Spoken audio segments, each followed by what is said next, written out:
All right, everybody, welcome back to Overwatch Collective podcast. This is season 8, episode 7. Trying it via Zoom now because Riverside decided to not work too well, unfortunately. So this podcast is with Josh Fernandez.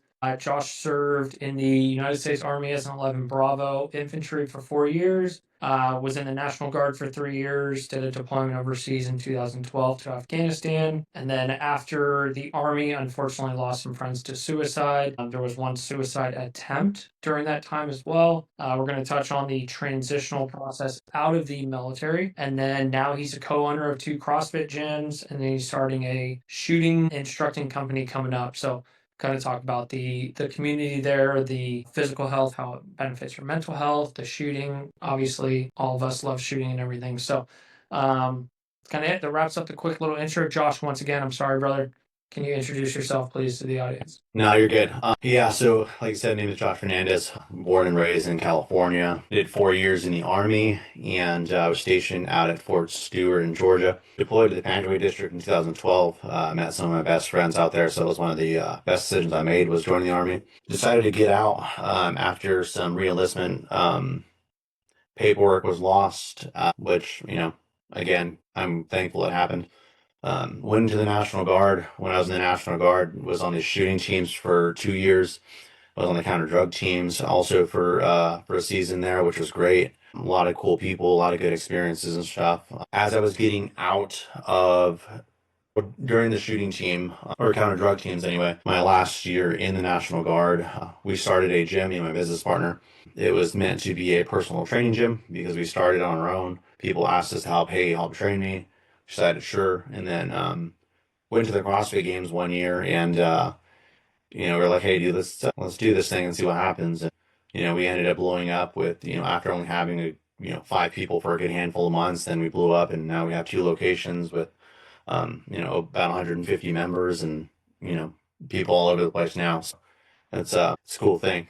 The shooting business is just getting started, so that's in the works, and hopefully in the next month or two that'll be up and running. I've had so many people reach out to me all the time about, hey, can you coach me? Can you coach me? Can you coach me? And I'm like, you know what? The interest is there. Let's run with it. Yeah, very cool. No, I like it. I'm excited to hear about the shooting company, and obviously being on the shooting teams, you have some good experience with that too, and Yeah. obviously what people get in the military, but specifically the infantry as well. So Yeah, for sure. yeah, when I was in the Marine Corps, I actually got selected to go on the one of the shooting teams. I didn't do well at all because some of those civilians came in and absolutely smoked all of us. But yeah, we went down to Camp Pendleton for a little while, and I mean that was my first time with like the special little sleeve that they have so the buttstock doesn't slip, and but it was fun. It was good times. Good times. Definitely a good time.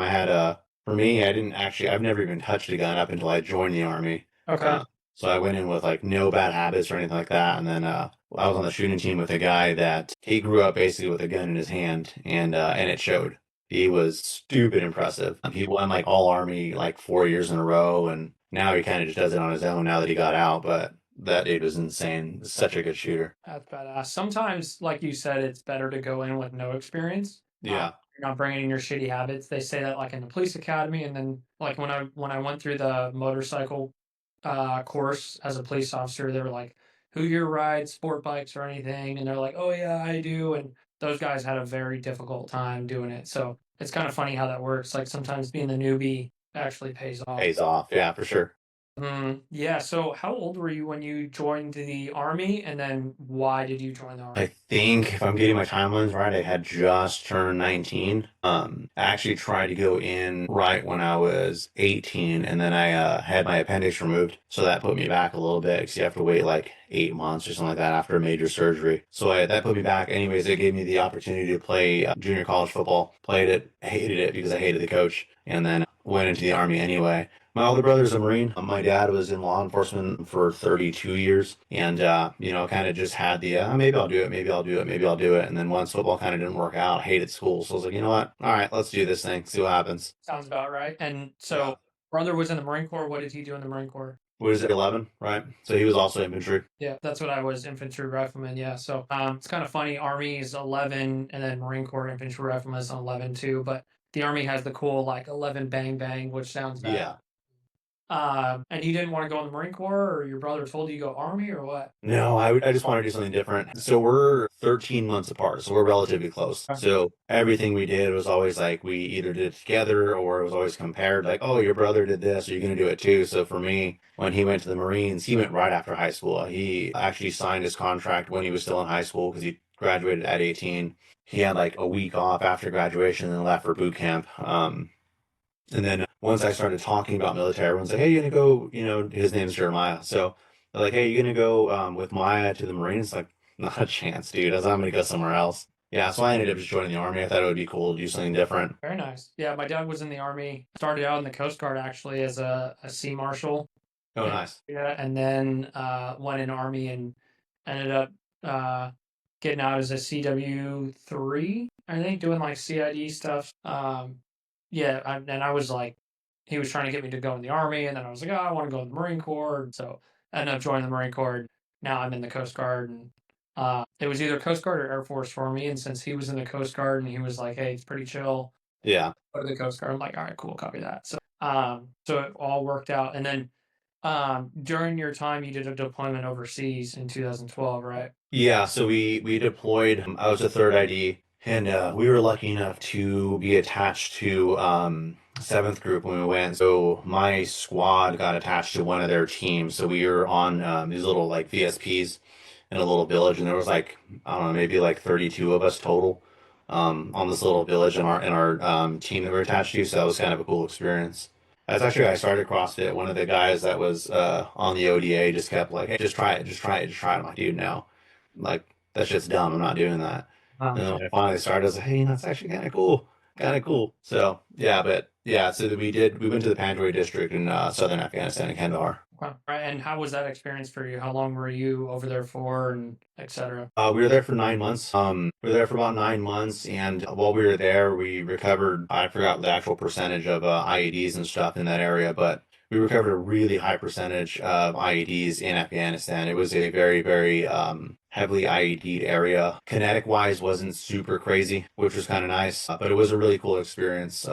Obviously, it comes with its highs and lows and stuff. Yeah, it was good. I had a lot of learning experiences, got close to a lot of friends. When you're with someone 24/7, you tend to fight, even though, getting a little bit of a scuffle there, and then you kind of turn around the next hour, like, hey, dude, what's up? How's it going? So it was cool. It was a good experience. Sweet. Yeah. And then, so when you did your demobilization process, when you got back stateside, I don't know if you remember that. I'm kind of curious though, like after being out there, did you get any like adequate resources, training, therapy? Was there anything that kind of helped you guys transition back to stateside? No. Not really at all, honestly. Trying to remember. It's been about 10 years now. Well, over that actually. No, not as much as I can remember. I remember we went when we actually ripped out of Afghanistan. We were in Manas, in Kyrgyzstan, I think it was, in the Air Force Base for like a day or two. And then we flew back home. And when we got home, it was just like, hey, make sure we have all of our stuff, go back to layouts and all the normal back to duty stuff. Nothing really changed once we got back. There was no real resource of like, hey, here's how you go talk to people. Here's if you need this, marital counseling, relationship counseling, grief counseling for whatever reason, or whatever your reason may be at all. Like nothing really. We had a very easy, well, I don't know if it was easy, I guess, but a very quick transition back. And then I think a lot of people struggled with that. And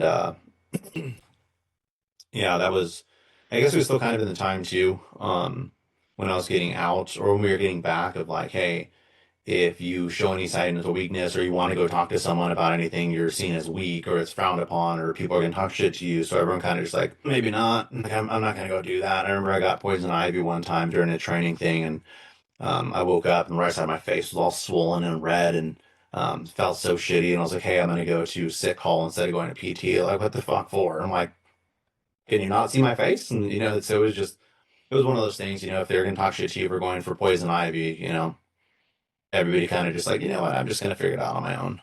Yeah, and it's unfortunate that it's that's the common thing that we hear, right? Oh, Yesterday, it's so bad. yeah, yesterday I recorded an episode, season 8, episode 10, with a Marine Corps. He flew the Ospreys and did So two sick. deployment, so we talked about that transition out and everything, and just the same kind of thing that we hear all the time, right? Where it was like, hey, just like a check in the box, and you're walking in a line with your packet of things that you got to get checked before you can actually be like done. And you go into a room and they're like, do you want to talk to somebody? Are you suicidal? Are you having problem? Like, are you gonna actually sit there and say, yes, I am, and I really want to talk to somebody? No, you're gonna get the fuck out of there, get the check in the box, and then leave.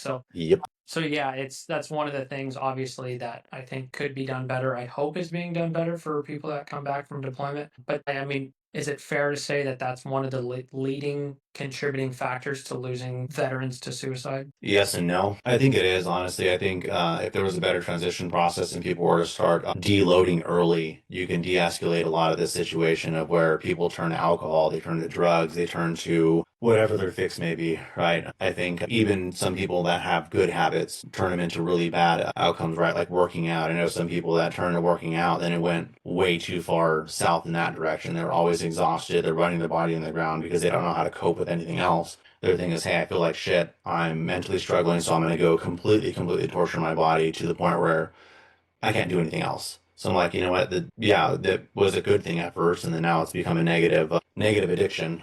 But yeah, simple answer. I think that could be one of the leading causes is the lack of help immediately, and again, the negative connotation with seeking help from leadership and realistically fellow soldiers because that's what they grew up in. Yeah, yeah, I got you. So obviously shitty that there was a lack of resources and it was kind of a quick process, and that's what I've experienced too with like the demobilization process. And then so you did mention that you've lost a few friends to suicide after getting out of the army. Do you mind Yeah. sharing about those while maintaining confidentiality, whatever you feel comfortable sharing, but um just Yeah, so they happened actually years after. Actually, so looking back at it, one of the very first instances with suicide was right when I got into my unit. So early 2011, I think we had just got attached to our unit and they were just getting back from Iraq. And I don't remember if the guy was in our company or I was in Bravo company. He might have been in like Alpha company. Anyways, there was a suicide in there, and I think we were in the company for all of like maybe a week or two. And that was the first time we really even like ran into suicide. So all of us kind of like, dude, what the hell? Like this is shock. kind of a yeah, almost a rude awakening, right? You're like, dude, I'm brand new to the army. It's about to be great. It's cool. I'm out of basic training. Like it's about to be the real thing. And you hear that, and you're like, oh shit. Like, all right, cool. That's what we're coming into. Great. So, anyways, unfortunately, I didn't really know that guy. I know it was kind of a big thing there. And then let's fast forward. I don't know, probably a good like 11, 12 years. The first time that I had a friend commit suicide, God, I want to say it was about 2018. I was on the way home from a competition, and I actually didn't even get a call from anybody. I saw it on Facebook. It was one of the guys I was in the guard with actually, and we competed together in the best warrior competition for the guard, and saw it was on Facebook, and I think it was our shooting team coordinator that posted it or something like that.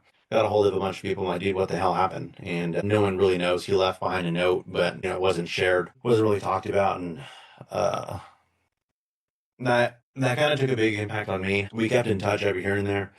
And it was always one of those like, dude, how you doing? Well, everything's great. How's work? Cool. Like, are you still in? Yeah, dude. How's family? Everything was great. Like usual. Everything's always good. And then like talking about that one, it kind of hit like a ton of bricks, really hard. A lot of people kind of knew the guy, a really good guy, always smiling, always extremely happy. And kind of seems that's the way it always happens. It's always the ones that Yeah. are Yep. smile on their face and willing to do anything for anybody, and then one day they're just not. Yeah. And that's the shitty thing about it too, right? And like not to bring up the last night's episode too much, but Yeah, it was the same thing in the episode I recorded last night. And it's like the same thing when I lost one of my buddies to suicide. It's like very common for us to lose people to suicide that were like they had their shit together. They seemed happy. Everything was great. They were always smiling. They were their normal selves. And then you hear that they died by suicide. And you're like, yo, what the fuck? Like, yep, what, like, and we're so good at hiding our feelings and what's going on in the inside because we have the big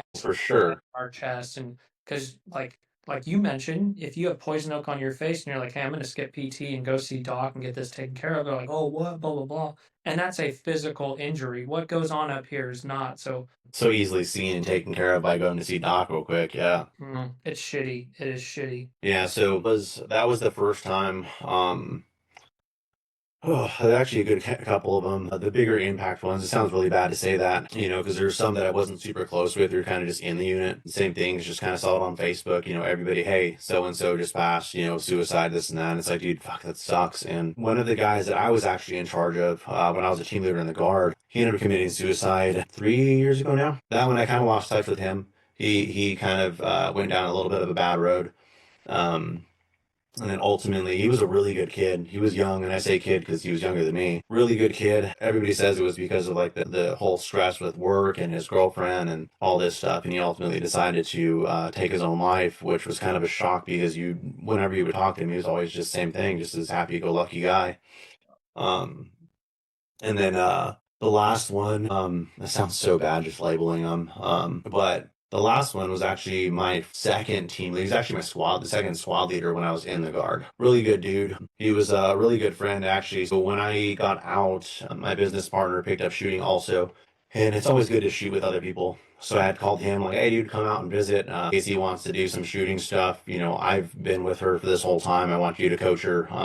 I'll just hang out. You guys do whatever. So he came out, we were bullshitting, talking about life and stuff. And I know he had marital issues and he had a kid and stuff. And we were sitting there, chopping it up and just bullshitting and stuff. And, gave him a hug on his way out and we kept in contact every here and there. And then didn't hear from him for about a year. And then saw his face all over Facebook. Or I still follow my old unit from the guard and stuff and saw his name and had this big write out stuff. And all of a sudden, dude, what the hell? Immediately got on the phone with all the team guys and dude, what the fuck? Like, did anybody talk to him? Did anybody hear anything? And everyone's like, dude, I just talked to him. One of the guys like, yeah, I talked to him like 2 days ago. And, it was nothing. He seemed great. And another guy was like, yeah, I ran into him like 2 weeks ago and he seemed great. And there was nothing wrong. He was, talking it up and, hey, we got to get out and get a beer together. We got to do this. And, we planned a date and everything. And, obviously that didn't happen. So it's unfortunate, and I think a lot of these instances, I guess, will come up only because it's so easy to hide, right? You just, dude, as long as I keep saying I'm fine, no one's gonna ask questions. It's easier for me to say fine, I'm fine, I'm fine, I'm fine, and then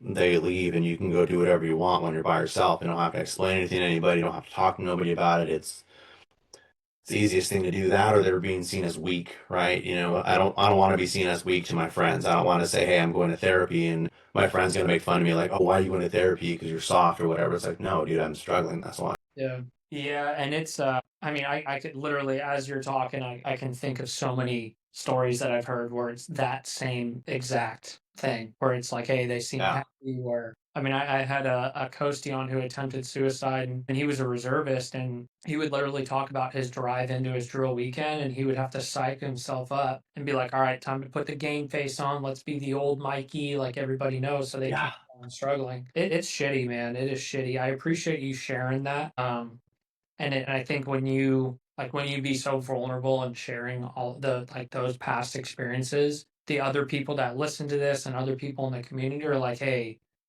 yep, he's been through it too. This is a problem. And when we see the impact, maybe that'll just save one person from like, oh fuck, I don't want my friends, my family, and everybody in the unit to find out on Facebook and then be like hurting. So Yeah, for sure. that's the message with this. Yeah, it is a lot of the same, unfortunately, and it is a problem. Thankfully, I think now, not even, I don't think suicide is a veteran problem, right? I think it's a people problem in general. It just happens to be more on the veteran side or the law enforcement side or whatever it may be, right? And a lot of first responders all see a lot of traumatic stuff. They're never called on somebody's best day. Mm-hmm. Never, right? They're always on somebody's worst day, unfortunately. So I think, I feel now anyway that it's a little bit more common to talk about. I think it's, it took its toll, obviously, and I think that's the reason why it's a little more common to talk about is people like, hey, dude, actually, you might want to start getting help, dude. This is becoming a problem. So companies like you guys, right, this is something that's necessary, right? Someone's got to do it. Someone's got to step up and talk about it. Like, this is stuff that, like you said, someone else might get on here and listen to this podcast or your previous one, like, dude, holy shit, like, you know what? I actually might want to start like really, really checking on my friends, not just send a text like, dude, you good? Yeah, I'm good. Okay, cool. See you later. Like genuine Really start. check-ins. Yeah. Yeah, yeah. That's definitely needed. That's one of the big things, right? Like you can walk by each other at the unit and be like, "Hey, Josh, how you doing? Hey, I'm good. Greg, how are you? I'm good. I'm good." And it's like Yeah. that's like the easy thing to say, but also nobody wants to be like, "Josh, thank you for asking. Let me pull you into the room. Hey, brother, I'm struggling, man." Like, Yeah, you maybe might get one of those in your lifetime that's willing to say, hey, you know what, dude, someone asked, let me break this down for you real yeah. quick. Yeah, very, very rarely. Actually, so I had a buddy, I want to say recent, but it's about 2 years now, 3 years, that actually attempted suicide. And he was actually really good at letting people know he was struggling, which, only goes so far. If you tell me, hey dude, you're struggling, or hey dude, I'm struggling, I'm like, hey, let's talk to people, let's do this. Like, how can I help you? And he's like, yeah, you know what? Maybe I will, maybe I will. And he doesn't, that only goes so far. Yes, it's letting someone know, and it's easy for me to talk to somebody else. Say, hey dude, I know you're still buying him. Like, keep an eye on him. Like, check on him every now and then. But yeah, so he went through some stuff. Him and his wife separated. A really good friend of mine. I actually stayed with him when I was getting out of the army. Him and his wife are separated now. He's got 3 kids, and I was able to watch his kids grow up and be a part of their lives for a little bit. I would visit him every now and then, and God, I honestly don't even remember how it came up. I think he had texted or called or something, and he had told me about it. Good, take your time, man. I don't actually think I've ever really Makes you talked makes about it you at really all. think about Yeah, done. Like I said, there's no rush. yeah, I don't think I've ever really talked about it at all. Now I'm like, holy shit. Yeah, so he had tried, and I remember just texting him and saying like, dude, like don't like just basically telling him like, dude, I'm so glad you're here. I know it sucks, but it's better you're here and we can talk now. And I remember getting off the phone with him and texting and dude just completely breaking down. It was like a solid 2 days.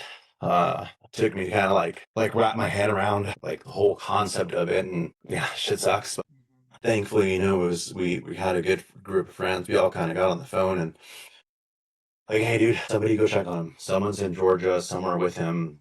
3 hours is not that bad of a drive. Like, fucking go do it. Yeah. So we did, and there was a couple of times he went silent on the phone and stuff. Every now and then we text, hey, dude, what's up? And we're like, fuck, dude, like what? Hopefully not. And his dumb ass like, oh, I forgot to charge my phone or whatever. Oh, I just haven't been looking at my phone. I'm like, bro, fuck, you can't do that, dude. Hmm. But now he's doing well, doing much better. I know he started going to therapy, was very open to a lot of us about what was going on, and pretty good about reaching out when he needed help and stuff. So I think that's a really good example of like you almost hit rock bottom. And unfortunately, well, fortunately, I guess not unfortunately, it doesn't really work out the way you wanted it to. You're still here, and now you start making your way back up. But yeah, I think that one was probably the closest one to home for me, unfortunately. Like his squad actually lost a dude when we were in Afghanistan also, so that was part of it. There was a lot of undealt with stuff there, a lot of stuff going on at home, a lot of stuff going on at work, and it just accumulative, and finally took its toll. And like I said, thankfully he's still around. So, super happy about that one. But yeah, that one was, like I say, closest one to home. Definitely the hardest one, even though it wasn't a successful suicide. It was rough. Yeah, no, I really appreciate you sharing. And I know like when we don't sit there and think about these things and actually talk about them, like it brings you back, obviously. Like I've seen that countless times. So like you're not alone when you start thinking back and you're like, yeah, I texted them and starting to go through it. You're like, oh shit, I haven't really thought about this or talked about this. Yeah, So I really appreciate you being open and vulnerable. And sometimes for the service member, the first responder who attempts suicide, it's even more embarrassing at times because it's like I'm such a failure and I'm done and I try to kill myself and I can't even kill myself. right. And that's when they need a lot of support and everything. Yep.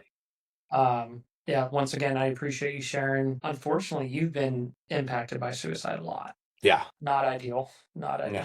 Definitely not ideal. And I know it's like People say like easiest one I guess to say is like my grandma, right? My grandma was getting older. She had cancer. We know like, hey, she's gonna go soon. She's gonna go soon. She's gonna go soon. It makes it easier because you can kind of emotionally prepare. It still sucks, right? It's obviously heartbreaking to lose anybody in whatever fashion, but unfortunately, like you said, it's just unfortunate because suicide is just that. Next day they're gone without saying anything. You're like, dude, what the hell? So yeah, unfortunately, I've been touched by it way too much.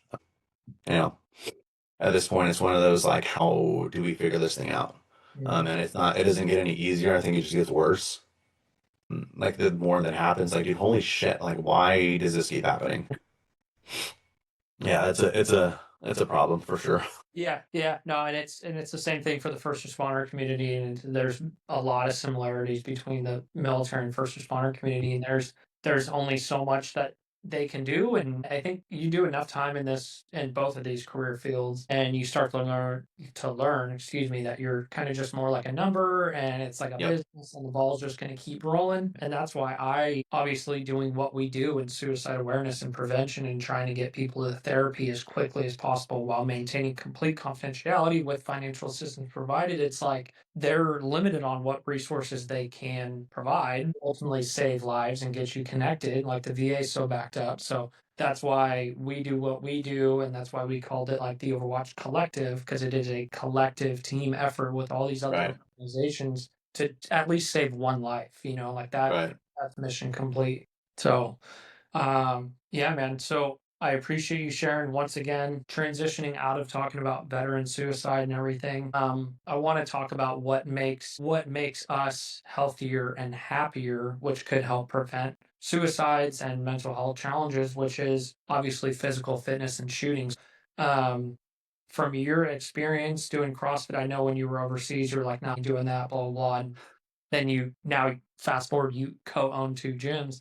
Obviously, a lot of people in our military community are into fitness, into shooting. Can you touch on the physical benefits and how those physical benefits help the mental health benefits as well? Yeah, so I don't know if you're familiar with the Tomorrow Project at all. So the Tomorrow Project is a clothing company, I guess. That's what you can label them as, like the big name, what everybody knows them for. Anyways, they also do a lot of suicide prevention stuff, right? They raise money to help with people getting therapy or doing research into like the whole suicide thing that's going on, basically as a people problem. Anyways, they just released a shirt that says like mental health or physical health is mental health. And I thought it was a really cool shirt. So we started our first gym as almost a passion project, right? We decided, hey, dude, let's open this thing. When people come, they come. If they don't, they don't. At least we have a sick ass training facility for ourselves. Actually, you can't really see it, but out this window, you can see the gym kind of down the hill, and it's right next to the house. So it's great. It's actually a home gym for us. But so physically, we have a lot of people, and this isn't even just the veteran or the law enforcement aspect of people. It's just people in general. We have so many people that drive up. We're about 15 minutes from town. We're located up on a vineyard. They're driving up here through the hills and like, dude, on my drive up there, it is just the most relaxing thing in the world. I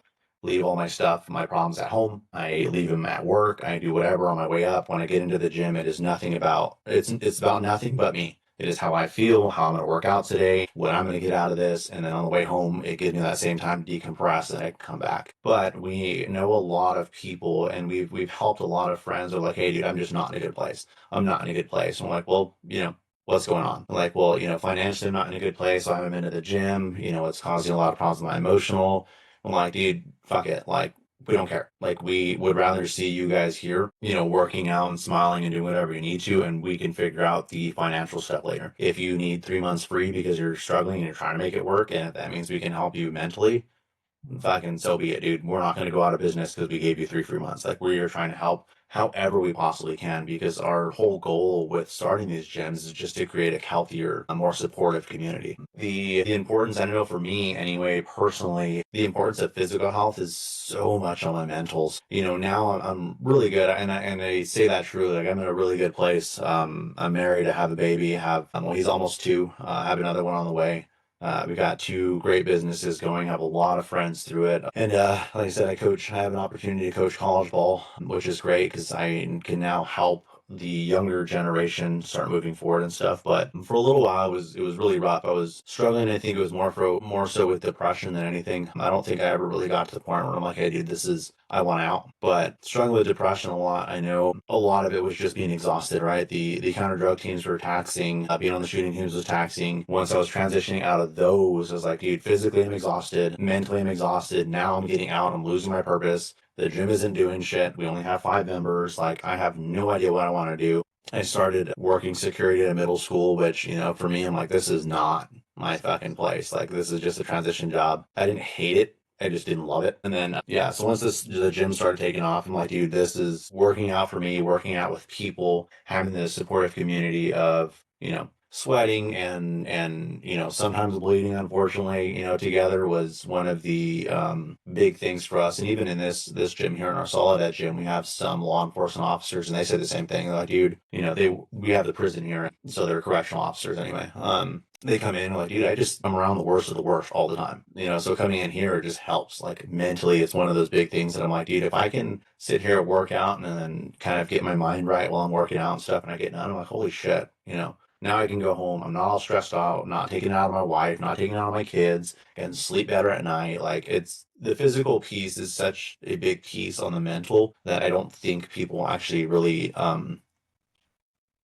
think about it, right? And a lot of people are like, I'm too tired. I'm like, well, if you work out and you get your blood flowing, you're gonna have more energy throughout the day. Yeah, you never regret a workout. Yeah, it's legitimate fucking science. You work, you move more, your blood flows more, you have a little more energy. It's a thing. Yeah. But yeah, we started, like I said, we started these gyms just to create a healthier community, and it turned out to be a very good thing for all of us, realistically. And then what are the names of the two gyms, just for the audience? Richard Russell CrossFit, and the other one in Monterey is Richard Russell CrossFit Monterey Bay. Yeah, we named him after my business partner's dad. He passed away in 2015 from pancreatic cancer. Before he had passed, the building that we were working out in, or the one that we have our gym in now, was a little storage shed, like I told you earlier. Before he had passed, he went and didn't even tell us or anything. He put the building on the insurance as a gym and said, hey, dude, do something with it. And we waited on it a little bit for like a year, and then when we went to the CrossFit games, like, fuck, let's actually do something with it. Well, yeah, CrossFit. With him. Yeah, well, he wouldn't have allowed it if he was still alive. There'd have been no way. He's such a humble person. He's actually one of the first people to ever plant vineyards on the Santa Lucia Highlands, which are some of the most sought after grapes in the wine industry now. And when we first started, when we applied for affiliation with CrossFit, they were like, hey,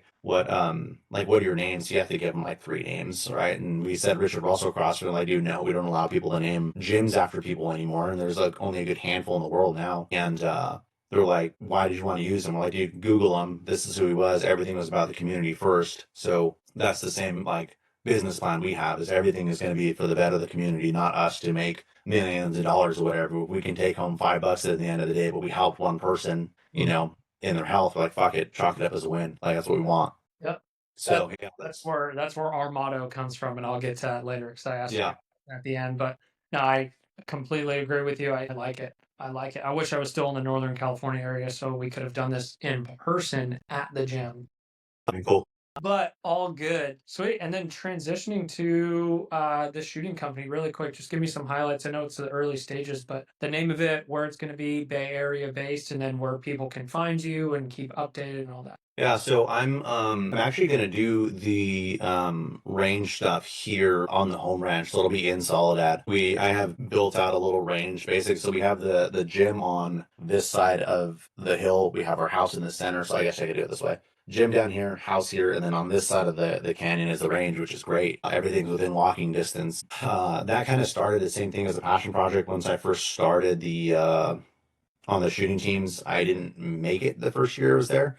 And I was like, dude, fuck this. I do not like losing. I'm going to train my ass off now. So I went and bought a pistol, bought a rifle, and I was like, dude, hell no. Like, we're doing this thing. So built a range there, which has been great.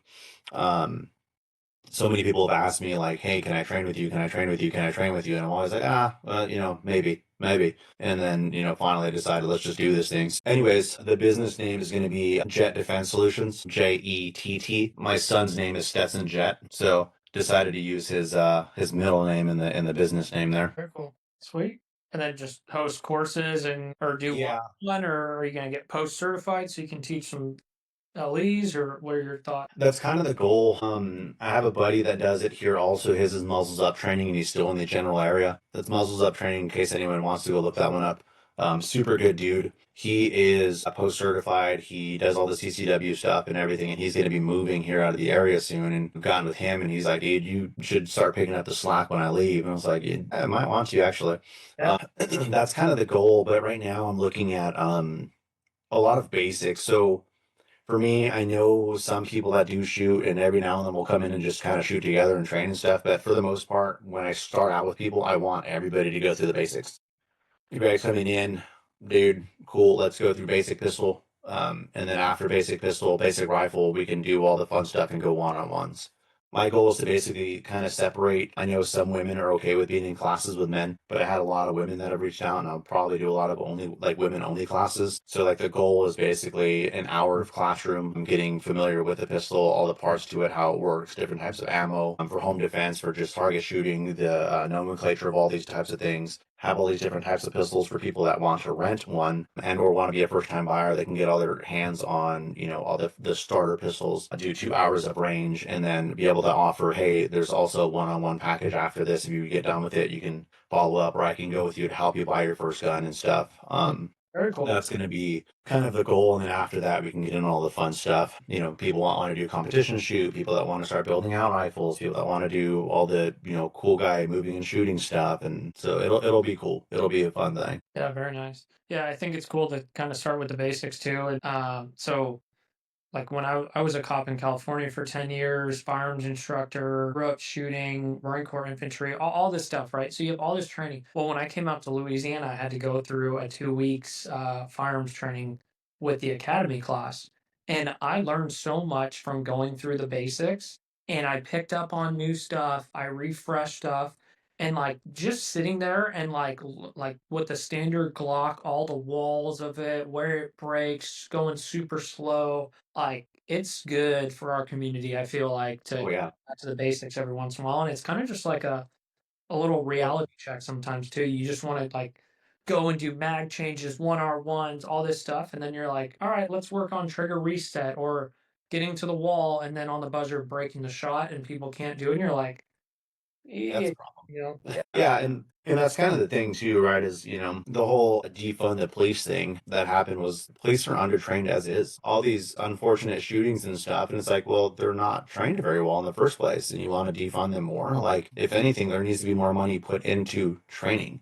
Like, we, I'm not going to name any cities or anything, but I've had some friends that are in the law enforcement industry, and I'm like, hey, how often do you guys actually, go out to the range? Like, oh, maybe once every 3 months. I'm like, that's a fucking problem. Yeah, I'm like, that's a fucking problem. A tool that you have always on you that you might have to, use. You might want to fucking use it more often than not. Like that's a massive problem. And I know some people that have, yeah, I know some brought it people that up. have like their CCWs and stuff, and I'm like, how often do you shoot? And like, oh, every now and then. I'm like, so you carry it all the time and you never shoot. Also a problem. Like you're not any type of asset, dude. You're a liability. Mhm. Like if something happens, you don't train with it, you're not gonna fucking rise to the occasion. You're gonna fall to the level of your training, and that's a massive problem. You don't train, guess what's gonna happen? You're gonna also be part of the problem. You're gonna make this worse. Yeah. Yeah. And all the training that you get, right? And like for most departments is the passing is like 70% and up. So the standards aren't even really that high. And Oh god, no, they're it's in awful. a completely controlled environment with zero stress at all.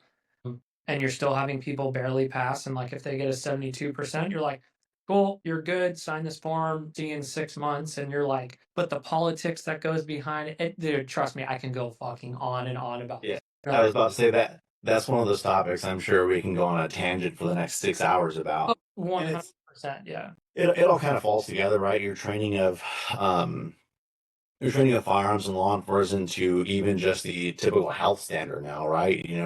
I've driven around plenty of times, and I actually did this post not too long ago, and some people got pissy, and I was just like, whatever, fuck you, dude. If you get pissy about that, that's your problem. It was something along the lines of like, dude, if you're in the law enforcement industry or first responder and you look like melted ice cream in your uniform, that's a problem. Like, if you don't take your health seriously, that's a problem. If I'm counting on you to be somewhere in a hurry to come save my life and you're out of breath walking out of your car to me, that's a problem. Like, and then on top of that, if there's anything that I need you to come, use your gun for and you haven't used it in like 9 months, that's a problem. It's like, you know what? Just take your job more seriously or get the hell out of that job. Go find something different to do. All kinds of people blew me up. Like, you shouldn't talk that. I'm like, dude, you know what? I think more people should talk like that and we'd fix that problem. It needs to be the same way with the military too. And it's like Oh, God, yeah. you get like your job could be so stressful and you need to be mentally and physically fit and all this stuff, and people see it but they whisper and everything, but somebody's going to call sexism, somebody's going to call racism, somebody's going to Oh, file for sure. if you start to include physical fitness tests quarterly, where and if you do have to put people on light duty, then you have even more staffing shortages. It's just an Hmm. absolute freaking mess. But yeah, that's why I really like the people that pride themselves on like physical fitness, and like out here, like a lot of the cops, like they wash their patrol cars all the time. Their uniform looks good, like the fit ones, the ones that can handle business. And like you pull up in a nice clean car, you get out with authority, and your uniform looks squared away. Like, that is the presence that everybody should have. Oh, yeah, they respect it. I ran into a dude, and I'll say it too because it's actually a good thing. So he was Seaside PD, which is here in the Monterey area. But then I went to go get coffee, and he was standing there with another officer. And kind of looked over, and it's just habit, right? I like to see whatever officers are carrying, and just kind of look over, and he's carrying a staccato, and I'm like, that's not a standard issue thing, right? And he just laughed. He goes, no, it's personal. I was like, how often you train with that thing? He's like, I try to go to the range like at least once a week. My man. Yeah. So that did good for you. Like, and he looks physically fit. He obviously worked out and stuff. Like he looked like you said, he has that presence, right? And like he invested in his job. He bought, something that he can actually train with at home, has a really good pistol on his side, has, looks physically fit. He didn't have just like the cheapest like gun belt that you can find. It actually looked like, he put it together well, spent some money on it. I'm like, dude, invest in your job. Like, not that hard. Invest in it a little bit. Especially with that staccato going from a Glock, and remembering to flick that safety down prior to, Yeah. Oh, it's a big thing, right? Oh, I have two Glocks, a Springfield and a Springfield Prodigy, which is like a 2011 build. Also, same thing. Sometimes I'll put up the safety and then I bring out and I'm like, yeah. hey, like hold on a second, like yeah, it was a definitely a thing to get used to. I mean, the Glocks don't have anything but the trigger safety, and it's kind of a joke. I don't even know why that thing's there, honestly. But Yeah. yeah. So, anyways, yeah, like I said, we can go on a tangent about Oh yeah. 100%. hours, dude. Yeah. And I think a lot of these kind of touching on the health thing one more time, but I think a lot of the officers that are heavy, right, and just to use the same term, they look like melted ice cream in their uniforms. They waddle around, they're heavy breathing, just standing there, and I'm sure it's like one of those things like, dude, if you actually went into the gym and you put a little bit of effort there, you figured out your sleep would probably be better, you wouldn't be fucking grumpy all the time. You'd fix your eating habits, like your mood would be better. You wouldn't be all shitty all the time. Like that'll help so many different things. Number one, like it'll look better in your job. Number two, it's just like you're probably going to be happier. Like I know a lot of these dudes in the correctional officers, my brothers down there in the prison, and they all waddle around. They all just look miserable. I'm like, dude, like, you don't have to be like that, right? I'm like, you can go to the gym. Well, no, it's too hard now. I think it's just kind of the way it is. I'm like, no, but if that's the way you see it, then all right. You do you, bro. Yeah. Yeah. So if you're listening to this, take care of yourself. Get for sleep, or you're having troubles. Like sometimes it's nice to have a little wake up call too, where it's like, hey, if you're looking in the mirror and your uniform looks like shit and it's all baggy, your gun belt's all fucked up, your gun is like to your right ass cheek, like get your life together, figure yourself out. We need you. Stay alive, please. But yeah, that could be a whole nother podcast. That would be a fun one too. That would be a lot of fun, actually. Yeah, man. So obviously, I'll stay in touch with you, keep up to date on the Jet Defense Solutions, keep it whatever we can do to help. Obviously, I have a lot of contacts in the Bay Area. But yeah, that kind of wraps this. I do have one more question for you. I know I kind of touched on our motto earlier when you said if you could just help one more person, and that's where our motto comes into play from a former 11 Bravo Army dude, season 1, episode 6. That's where it kind of came from, losing more friends to suicide upon return stateside than actually overseas. And we came up with the motto of one more is one less. So like one more person we can help is XYZ, is one less suicide, divorce, substance misuse, etc. So Right. whenever we wrap up our podcast, we always ask our guests what one more is one less means to them. So you're in the hot seat. All right. So one more is one less. I actually listened to the first podcast when we first started talking that I listened to. He actually had a really good analogy, and I don't remember his name. And I knew you were going to ask this, so I wanted to try to remember his name. I'm blanking on it now. But anyways, he described it as the trees, the redwoods, right? They grow outward. I listened to that one. I was like, dude, that's That's solid. Like there's no better explanation. But anyways, one thing that I think it means to me is actually our gym motto is individually we grow and together we thrive. So in the same general concept, right? If we ourselves can find a way to be able to be brave enough to say, dude, you know, I need help. I need help. I need help. Greg's going to say, hey, dude, Josh is actually, he's getting some help. He's seeking therapy. I know I need therapy, but I didn't know if I wanted to do that or not. I don't want to be made fun of. Now you're going to do the same thing, right? You're like, dude, you know what? Cool. I'm going to go ahead and do that. I'm going to go and pull that and start seeking therapy. Greg does it. And now three of his buddies say the same thing, dude, cool. You know, we can do this. So anyways, it's, if we can fix ourselves and be true to ourselves and be honest with our friends that, hey, we are getting help, they're also going to be the ones that can reach out to their friends and start spreading out and being able to help each other. So I think the one less or one more, one less to me is kind of the same thing as our gym motto is that together or individually we grow, together we thrive. That's what I'll associate that with. I like it. I like it. And look at you doing your research, thinking about it before and everything. Yeah, it was a good one. The way he was explaining, like, dude, that's solid, and that's kind of like what we did with our gym. Like I said, you know, we want everybody to, you know, thrive on their own. We want everybody to grow on their own. That's the whole reason they're in here is for themselves, right? And but if we do it all together, it makes it that much easier, right? Yeah. We don't have to struggle through ourselves, or we don't have to struggle by ourselves. We can do this together, and it makes it a whole lot easier to struggle together and be able to get out of the struggle and become out stronger on the other side of this. Yeah. It is a collective effort. Yeah, exactly. Group effort, collective effort. Exactly. Well, I appreciate you sharing that. Thank you. It's always cool to hear what one more, one less means to everybody, and it could be along the same lines, but nobody has had the same meaning of it for Right. 45 episodes. So Yeah, pretty for cool. sure.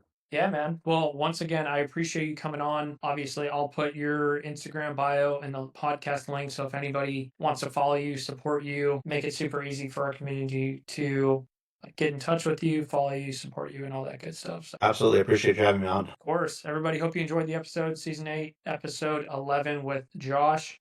Everybody take care. And God bless America.